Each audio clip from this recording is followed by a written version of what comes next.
मोकामा दुलारचंद हत्याकांड की जो आग है वो भड़कते हुए और बिहार विधानसभा चुनाव में अपनी असर छोड़ते हुए नजर आ रही है। जिस तरीके से मोकामा में दुलारचंद की हत्या होती है, उसके बाद कल देर रात पुलिस ने बड़ी कार्रवाई की है। अनंत सिंह को मोकामा से पटना लाया गया है। कड़ी सुरक्षा में भारी सैन्य बल वहां पहुंचा था और उसके बाद देर रात ही पुलिस ने अनंत सिंह को अरेस्ट करके यहाँ पर स्पेशल सेल में लाए हैं। और अब मोकामा का समीकरण क्या कह रहा है, पूरा हत्या का जो मामला है, अनंत सिंह की गिरफ्तारी से लेकर के तमाम जो चीजें हुई थी, उन सारी चीजों पर हम विस्तार से बात करने जा रहे हैं। नमस्कार, मैं हूं फलक सिंह और आप सभी का स्वागत हो चुका हमारे चैनल सच टॉक्स पर। आपको अभी अभी की बड़ी खबर बता दे, कल अनंत सिंह की गिरफ्तारी के बाद यहाँ पर एसएसपी के स्पेशल सेल में अनंत सिंह को भी रखा गया है। लगातार पूछताछ चल रही है, हमारी लगातार यहाँ पर मौजूदगी है और यहाँ पर का माहौल आप देख सकते हैं। कड़ी सुरक्षा में अनंत सिंह को पटना लाया गया है और यहाँ के स्पेशल सेल में लगातार सुबह से अनंत सिंह के साथ पूछताछ चल रही है। उनके वकील भी यहाँ पर मौजूद है। हमने आपको सुनवाया कि क्या कुछ कहना है उनके वकील का। आपको बता दे कि दुलारचंद की हत्या मामले में अनंत सिंह को यहाँ पर लाया गया है, अरेस्ट किया गया है और अब लगातार पूछताछ जो चल रही है। पर दुलारचंद की हत्या जो हुई है, मोकामा विधानसभा चुनाव में एक अलग ही आग भड़क चुकी है। जहां पर एक तरफ अगर देखा जाए कि दुलारचंद की हत्या के बाद सीधा लगातार वहां पर आक्रोश प्रदर्शन हो रहा था। मोकामा ऐसे भी एक बड़ी हॉट सीट है और अब इस हत्या के मामले के बाद सबकी नजरें टिक चुकी है, क्योंकि मोकामा बहुत ही सेंसिटिव एरिया में आता है। 243 विधानसभाओं में से एक है जहां पर बाहुबलियों की लड़ाई होती है। बिहार विधानसभा में आन बान शान की लड़ाई होती है।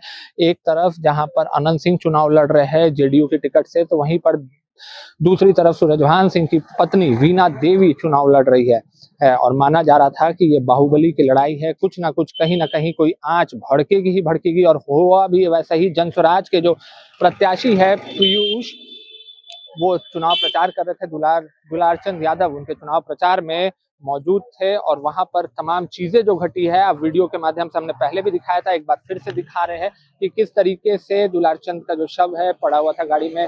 पत्थर फेंकने का भी दुलारचंद का वीडियो सामने खुल करके आया था।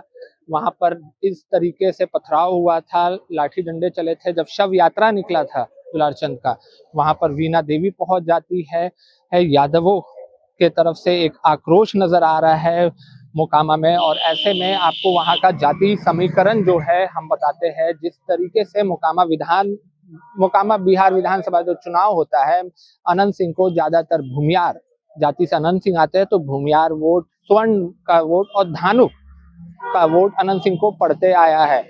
यादव का वोट अनंत सिंह को नहीं जाता है मोकामा में, क्योंकि यादव कोर वोटर है आरजेडी पार्टी से। हालांकि 2020 बिहार विधानसभा चुनाव में जब अनंत सिंह की पत्नी चुनाव लड़ी थी, तब यादव वोट वहां पर गया था, पर इस बार वैसा होता हुआ नजर नहीं आ रहा था। धानुक का वोट हालांकि अनंत सिंह को पड़ता है, पर इस बार धानुक जाति से जन स्वराज के प्रत्याशी उतरे हुए थे और उनके चुनाव प्रचार में दुलारचंद यादव प्रचार करते हुए नजर आ रहे थे। और ऐसे में जो समीकरण है पूरा बदल चुका है वहां का, है कि जहां पर धानुक भी नाराज चल रहे हैं अनंत सिंह से, दूसरी तरफ यादव का जो आक्रोश है वहां पर फूट कर निकल कर आ रहा है और अनंत सिंह की अरेस्टिंग हुई है।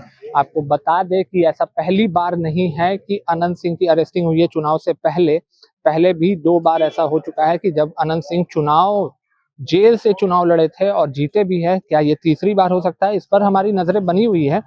पर आपको ये भी बताते चले कि आचार संहिता में इस तरीके की वारदात 2005 के बाद नहीं देखी गई है। 2000 तक चलिए देखी गई थी, जब आचार संहिता या चुनाव के दौरान हत्याएं होती थी, लूटपाट होते थे, तमाम चीजें होती थी। पर उसके बाद जब से नीतीश सरकार आई है, ऐसी वारदात कई दशकों के बाद हुई है। क्या प्रभाव पड़ने जा रहा है? जहां पर एक तरफ एनडीए लगातार ये दावा कर रहा है कि दोषी कोई भी हो उस पर कार्रवाई जरूर होगी, बख्शा किसी भी नहीं जाएगा। अगर कोई सरकारी अधिकारी दोषी पाया जाता है तो उन्हें भी निलंबित किया जाएगा और जो भी दोषी है उस पर कार्रवाई होगा। वहीं दूसरी तरफ महागठबंधन विरोधी दल जो है लगातार सवाल उठा रहा है कि ये जंगल राज नहीं है तो और क्या है। आपको बता दें, मोकामा में 2005 में जब सूरजभान सिंह निर्दलीय चुनाव लड़े थे, तब वहां पर भी एक बार प्रत्याशी की हत्या हुई थी और उस समय भी मोकामा एक तरीके से गरमाता हुआ नजर आया था और एक बार फिर से 2025 में जाकर के इस तरीके की वारदात देखने को मिली है। पर जो केंद्र है, अनंत सिंह को बेल मिलता है नहीं मिलता है, हालांकि संभावना बहुत कम है उनको बेल मिलने की, क्योंकि हत्या का ये मामला है, हत्या का ये मामला है। और साथ ही साथ में दूसरी तरफ जहां पर विरोधी लगातार हमलावर हो रहा है जातीय समीकरण पूरी तरीके से बदलता हुआ नजर आ रहा है मोकामा बिहार विधानसभा का। आपको बता दे कि जहां एक तरफ धानुक नाराज चल रहे हैं, यादव वैसे भी अनंत सिंह को वोट नहीं देते हैं, तो अनंत सिंह का जो सीट है मोकामा, जहां पर जेडीयू एक तरीके से पक्की अपनी जीत सुनिश्चित समझ रही थी, वहां पर समीकरण पूरी तरीके से पलट चुका है। और क्या कुछ असर निकल करके आता है, इन तमाम चीजों पर हमारी नजरें बनी हुई है। पर तब तक के लिए जुड़े रहे हमारे साथ, देखते रहे सच टॉक्स। धन्यवाद।